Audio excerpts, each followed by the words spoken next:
जीवन में निष्काम कर्म का महत्व। जीवन में प्रायः हम व्यथित और व्याकुल रहते हैं, क्योंकि संपादित कर्म का परिणाम कभी सुख देता है तो कभी दुख। अनुकूल परिणाम आने पर हम हर्षित होते हैं, तो प्रतिकूल परिणाम आने पर दुखी होते हैं। ऐसे में उचित यही है कि हमें कर्म के फल की आशा और आसक्ति का त्याग करना चाहिए। अपने समस्त कर्मों के फलों को ईश्वर को समर्पित करते रहना चाहिए। वास्तव में जीवन एक रंगमंच ही तो है। हम यहाँ विभिन्न प्रकार की भूमिकाएं अदा कर रहे हैं। हमें इन भूमिकाओं और उनके परिणाम से बंधना नहीं है।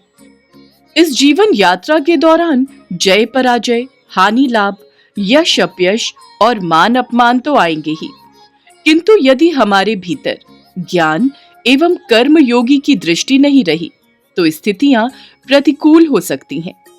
एक ज्ञानी अपनी ज्ञान दृष्टि से ही संसार को देखता है, इसलिए वह विविध कर्मों में रत रहता है, लेकिन उसमें आसक्ति नहीं होती, इसीलिए वह सदैव आनंदित रहता है।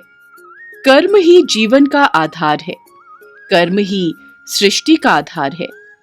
यदि हम अपने जीवन में शाश्वत सुख शांति चाहते हैं और लौकिक एवं पारलौकिक जीवन और भौतिक एवं आध्यात्मिक जीवन में खुशियों के रंग भरना चाहते हैं, तो हम निष्काम कर्म करते रहें। निष्काम कर्म ही कर्म बंधन से मुक्ति का अचूक मार्ग है। जैसे ही हम स्वयं को खेल के परिणाम से जोड़ लेते हैं, तब हम स्वयं को उस कर्म के बंधन से बांध लेते हैं।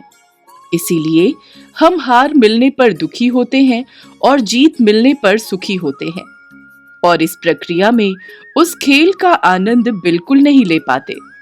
यदि हम उस खेल को निष्काम कर्म करते हुए साक्षी भाव से देखते हैं, तो उस खेल का परिणाम कुछ भी हो, हमें आनंद ही प्रदान करता है। इसलिए सदैव आनंद प्राप्त करने के लिए हमें निष्काम कर्म की ओर प्रवृत्त होना चाहिए। किसी से आशा और अपेक्षा नहीं रखनी चाहिए, चाहे वह कितना भी निकट संबंधी क्यों ना हो। हमारा ये वीडियो अगर आपको पसंद आया हो तो हमें लाइक, शेयर और सब्सक्राइब जरूर करें।